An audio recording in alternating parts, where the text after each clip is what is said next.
Hi guys, Jeff Curis here with another episode in my continuing series on my life as an artist. Today I'm going to get into my teaching days. I taught grammar school for a couple of years between 1970 and 1972, and when I got my Bachelor of Arts degree from UC Davis in 1970, I was faced with the what to do at that point. And the draft was still a very real possibility. My draft board was giving deferments for teachers. So I thought, well, I guess I'll teach. I'll see if maybe I can stay out of the military for another year if I teach. So I was going to go to Sonoma State University and become a high school art teacher. I was accepted into that program. But I didn't really want to leave Davis, and so over that summer, I had a lot of friends at Davis. A lot of I knew the town, I knew the area, and I was kind of like really used to it, and I really liked Davis. So I found out that they had an opening in their grammar school department for teacher education. I mean, I could become a grammar school teacher rather than a high school art teacher, and I thought, well, you do a lot of art in grammar school, that ought to be just fine. So I went to the UC Davis education department and did that for in 1970 and 71. My first year was I was a student teacher, and at UC Davis you did classes maybe half a day for the first part of the year, and then the second part of the day you were a student teacher, and then the last part of the year you were a student teacher pretty much all day long. And you had a master teacher, and my master teacher was a guy named Dick Lovell, who was another big influence in my life. A really great educator, incredible, inspirational grammar school teacher. So he was really a good influence for me, and I really enjoyed teaching. We taught. We had a third grade class, and we spent quite a bit of time there on that. And I brought a lot of artwork to the curriculum.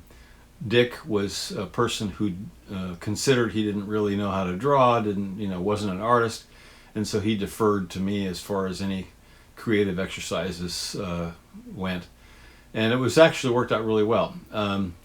Similarly to when I went to grammar school, when the other teachers found out that there was an artist on the staff, they began hiring me to come to their classroom and do art lessons and things like that. So I was traveling around the school a little bit that year, and then even more when I was a regular school teacher the following year. And that following year was 1971-72. I taught second grade at Birch Lane Elementary School, and I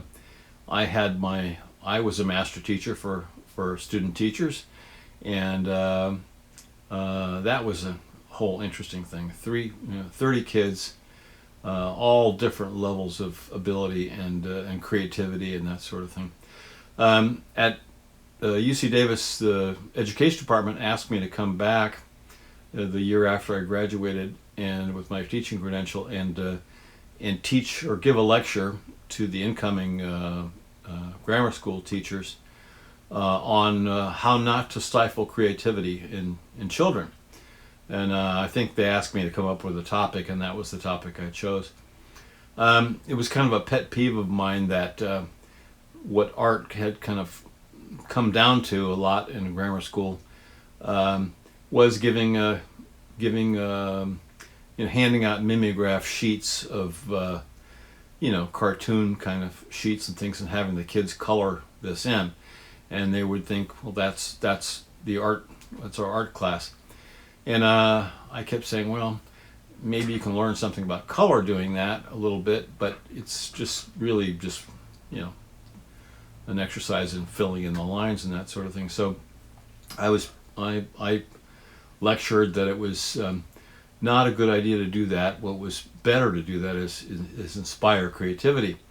And one of the things you could do is you could play some music and have the kids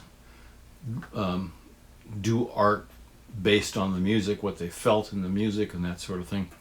We did a lot of different kinds of exercises. And one of the things that I did that I think I got from a TV show, a kids' TV show at the time, was something I called squiggles.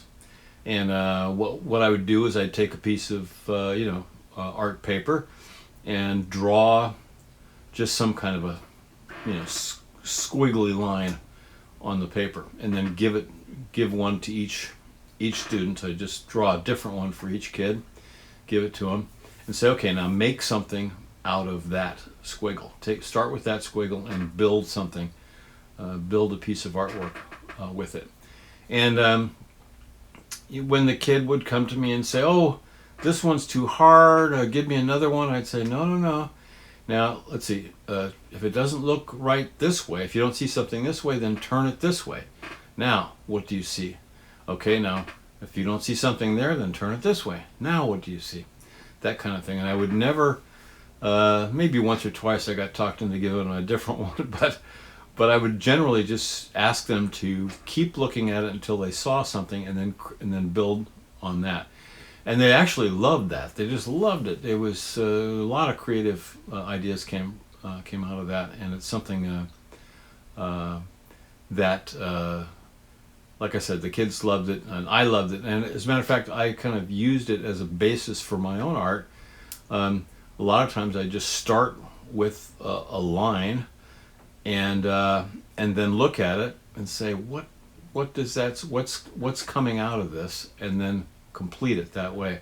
And even now, I look at a composition the way I have it, the way it is. I look at it and I go, my gosh, what do I do next? And I look at it in terms of like a squiggle, in terms of what's there, and then what comes to me is what I end up doing. I end up drawing, the next thing, it kind of speaks to me, I suppose is what you could say, and I continue the drawing until it's done.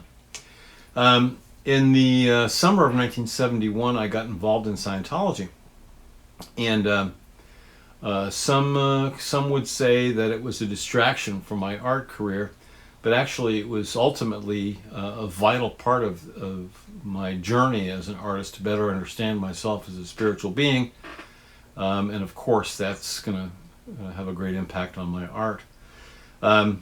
If you perhaps have a negative view of Scientology, have heard something bad about it, after 47 years in Scientology, I must tell you that either you're uninformed or more likely misinformed, and you would do well to have a look at the Scientology TV network, Scientology.tv, and watch a couple episodes there, and you'll get the true picture of what Scientology is really all about. It's actually a fantastic force for good in this world, and that's why I've spent so much time with it. I joined staff in 1972 at the Church of Scientology, and I've been on staff ever since for 47 years now. Now, outside of posters, a few posters here and there that I did for various Scientology events, I didn't do too much art during most of that time, except until maybe about 8 years ago. And I came back to art, and it was quite a different thing for me at that point. I'd really changed quite a bit as an individual, as a spiritual being. And when I returned to art, it was really different and exciting. And I hope you enjoy it. If you like this episode, please share it with your friends. Please subscribe to my YouTube channel. And please have a good day. Thank you very much. Bye-bye now.